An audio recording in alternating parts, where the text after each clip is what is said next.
sore Bapak Ibu semua, selamat datang melalui Zoom webinar ini.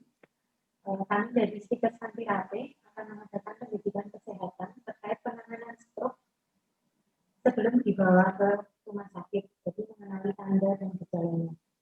Sebelum kami memulainya, kami akan memperkenalkan diri terlebih dahulu.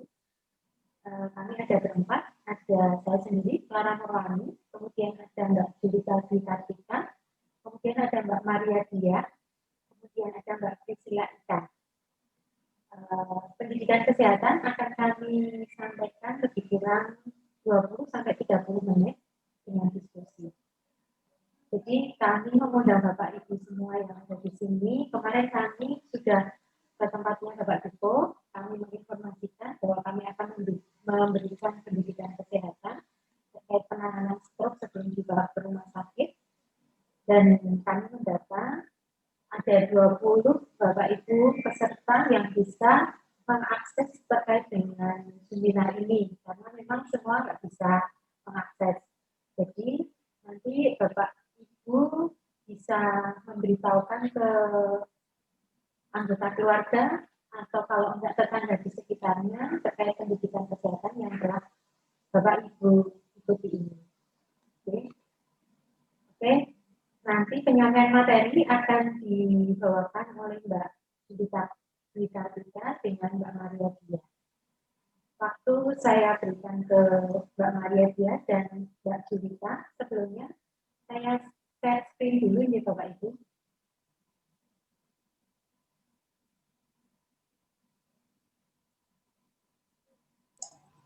Ya, Mbak Maria bisa dimulai. Baik, terima kasih Mbak Clara atas waktu yang diberikan kepada saya. Selamat sore Bapak Ibu. Pada kesempatan kali ini saya akan menyampaikan materi tentang kenali stroke dan masa kritisnya. Next, Mbak Clara. Baik, untuk yang pertama adalah pengertian. Stroke adalah suatu penyakit defisit neurologik vokal karena gangguan fungsi otak akut yang disebabkan oleh gangguan peredaran darah otak. Dampak utama dari penyakit stroke ini adalah kecacatan, baik itu ringan maupun berat, hingga yang terburuk itu adalah dapat terjadinya kematian. Next. Untuk golden period atau waktu emas, golden period adalah masa yang tidak boleh terlewati oleh penderita stroke agar dapat tertolong lebih dini. Untuk golden period atau waktu emas dalam penanganan stroke adalah lebih kurang selama 3 jam. Ini artinya dalam waktu 3 jam awal setelah mendapatkan serangan stroke, pasien harus segera mendapatkan terapi secara komprehensif dan optimal dari tim gawat darurat rumah sakit untuk mendapatkan hasil pengobatan yang optimal pula. Next. Berikut adalah tanda dan gejala dari penyakit stroke.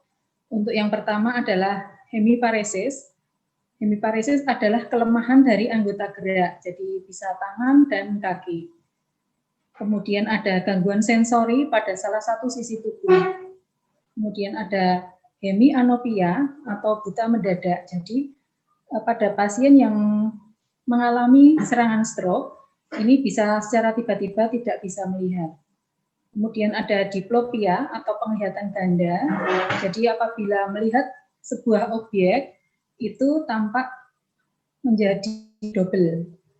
Kemudian ada vertigo atau pusing. Ini sampai pasien itu mengalami dirinya bahkan di daerah sekelilingnya terasa seperti berputar. Kemudian ada afasia atau gangguan berkomunikasi. Kemudian disfagia atau sulit menelan. Selanjutnya ada dysarthria atau gangguan otot berbicara. Kemudian ada ataksi atau gangguan gerakan tubuh. Jadi pada pasien yang mengalami serangan stroke biasanya akan mengalami kesulitan untuk menggerakkan anggota tubuhnya. Kemudian ada kejang serta penurunan kesadaran. Next. Untuk selanjutnya tentang penanganan prehospitalisasi akan disampaikan oleh teman saya Mbak Julita. Monggo silakan Mbak Julita. Ya, terima kasih Mbak Maria. Selanjutnya saya akan menjelaskan mengenai penanganan prehospitalisasi. Di sini ada 5 tahapan. Yang pertama adalah deteksi tanda-tanda stroke, kemudian yang kedua adalah menghubungi ambulans, selanjutnya deteksi dengan FAST, kemudian yang keempat adalah transportasi cepat ke rumah sakit, yang kelima adalah immediate stroke life support. Selanjutnya, untuk deteksi tanda-tanda stroke, pengenalan cepat dan reaksi terhadap tanda-tanda stroke, hal ini penting bagi masyarakat luas dan petugas kesehatan untuk mengenal stroke dan perawatan kedaruratan. Jadi jika masyarakat menemui 3 gejala umum stroke seperti raut wajah tidak simetris atau dalam bahasa Jawa biasanya perot ya. Kemudian yang kedua adalah salah satu lengan mati rasa atau tidak kuat untuk mengangkat lengan. Kemudian yang ketiga adalah sulit berbicara atau kalau bicara itu terdengar seperti pelo, jadi tidak jelas. Kemudian lanjutannya. Setelah menemukan tanda-tanda gejala stroke, kita harus menghubungi ambulans. Jadi bila seseorang dicurigai terkena serangan stroke, maka segera panggil ambulans gawat darurat. Ambulans gawat darurat sangat berperan penting dalam pengiriman pasien ke fasilitas yang tepat untuk penanganan stroke. Jadi ini berhubungan dengan yang tadi diterangkan oleh Mbak Maria tentang golden period. Jadi tidak boleh melebihi waktu 3 jam begitu. Lanjutnya. Kemudian setelah sampai ambulan, petugas kesehatan akan melakukan deteksi dini dengan menggunakan FAST. Jadi FAST itu ada F, F-nya adalah facial movement atau penilaian pada otot wajah, bisa dilihat pada gambar. Jadi pasiennya diminta untuk tersenyum atau menunjukkan giginya. Kemudian kita melihat apakah ada sisi yang tidak simetris. Jika ada, nanti kita pilih tanda yes. Nanti kalau misalnya sisi simetrisnya adalah sisi kiri, nanti kita beri tanda L. Kemudian kalau sisi yang simetris, yang tidak simetris sisi kanan, kita beri tanda R. Kemudian untuk A sendiri adalah arm movement atau penilaian pergerakan lengan untuk menentukan apakah terdapat kelemahan pada ekstremitas. Jadi untuk menilainya, jika pasien dalam posisi duduk, pasiennya diminta untuk mengangkat kedua lengan bersamaan dengan sudut 90 derajat. Kemudian kita lihat, kita anjurkan tahan selama 5 detik. Kalau misalnya ada salah satu lengan yang jatuh duluan, berarti lengan tersebut kekuatannya berkurang. Tapi kalau dalam posisi berbaring, kita sarankan untuk pasien mengangkat tangan 45 derajat. Nanti kita lihat sisi mana yang jatuh dulu. Kemudian yang S sendiri adalah speech atau penilaian bicara yang meliputi cara dan kualitas bicara. Jadi perhatikan jika pasien berusaha untuk mengucapkan sesuatu. Nanti kita nilai gangguan bicaranya, apakah pasien mengalami pelo atau tidak, kemudian dengarkan apakah ada kesulitan dalam berbicara. Kita juga bisa menganjurkan pasien untuk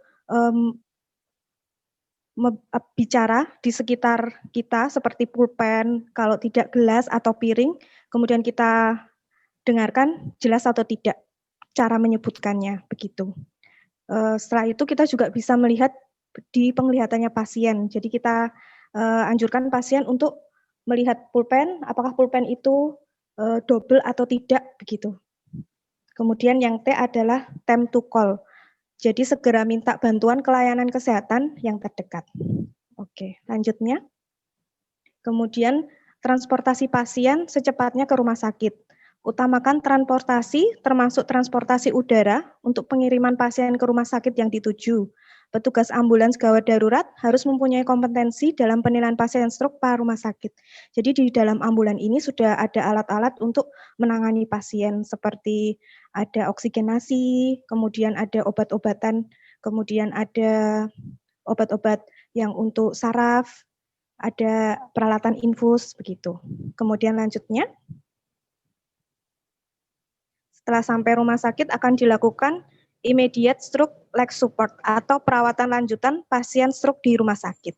Jadi nanti begitu sampai rumah sakit, pasiennya akan dipasang untuk monitor tekanan darah, kemudian akan dipasang monitor EKG untuk merekam jantung, kemudian nanti akan diberikan infus. Dan selanjutnya akan dilakukan pemeriksaan radiologi seperti CT scan kepala untuk melihat pembuluh darah pasien. Begitu. Selanjutnya, ini nanti ada evaluasi dan akan disampaikan kesimpulan oleh teman kami, Mbak Priscilla Ika. Monggo saya persilahkan. Baik, terima kasih Mbak Julita atas waktu yang sudah diberikan kepada saya. Baik, Bapak Ibu sekalian, demikian presentasi dari kami mengenai bagaimana mendeteksi serta mengenali masa kritis dari stroke. Seperti yang sudah disampaikan oleh Mbak Maria dan Mbak Julita tadi, bahwa hal-hal yang perlu kita perhatikan, yang pertama adalah kita mengenali tanda gejala dari penderita stroke terlebih dahulu. Kemudian juga kita harus mengingat bahwa stroke mempunyai golden period, yaitu 3 jam. Dan dalam 3 jam, penderita harus segera kita kirimkan ke fasilitas kesehatan terdekat untuk mendapatkan penanganan. Baik, Bapak Ibu, untuk mengevaluasi bagaimana materi yang kami berikan dapat dipahami oleh Bapak Ibu sekalian, kami sudah menyediakan link quiz yang dapat Bapak Ibu isi. Linknya sudah kami kirimkan ke WA group yang sudah kami berikan tadi. Baik, kami berikan waktu 2 menit, silakan untuk diisi terlebih dahulu. Waktu sambil menunggu mengisi, waktu kami kembalikan kepada Mbak Clara. Silakan Mbak Clara. Baik, terima kasih teman-teman, Mbak Julita, Mbak Maria, dan Mbak Priscilla Ika atas presentasinya. Semoga Bapak Ibu dapat mengetahui dan bila ada anggota keluarga atau juga tetangga yang mempunyai gejala tadi seperti yang dibicarakan oleh Mbak Maria, ada kelemahan anggota gerak, kemudian ada gangguan sensori pada satu sisi, kemudian ada buta mendadak, atau penglihatan ganda, atau pusing yang berlebihan, atau kalau enggak dia bicaranya biasanya tidak pelo menjadi pelo, kemudian ada kesulitan menelan, kemudian ada gangguan anggota gerak tubuh atau kejang, atau bahkan ada penurunan kesadaran, pasiennya tiba-tiba pingsan. Nah, Bapak Ibu dapat mendeteksinya itu dan segera untuk menghubungi layanan terdekat ya, supaya tadi golden period-nya adalah 3 jam. Golden period tadi adalah waktu emas. Jadi kalau pasien tertangani lebih cepat, untuk angka kesembuhan pasien itu akan lebih baik, dan juga untuk menimbulkan gejala sisa itu akan lebih sedikit kalau golden period-nya tidak terlampaui. Baik, Bapak Ibu, waktu sudah 2 menit,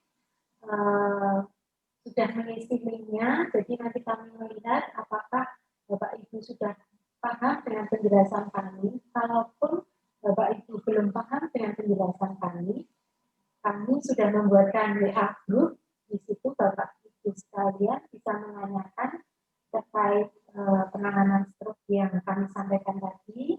Mungkin masih ada yang kurang jelas, bisa bertanya di situ. Kesempatan masih kami buka untuk bertanya jawab melalui WA group.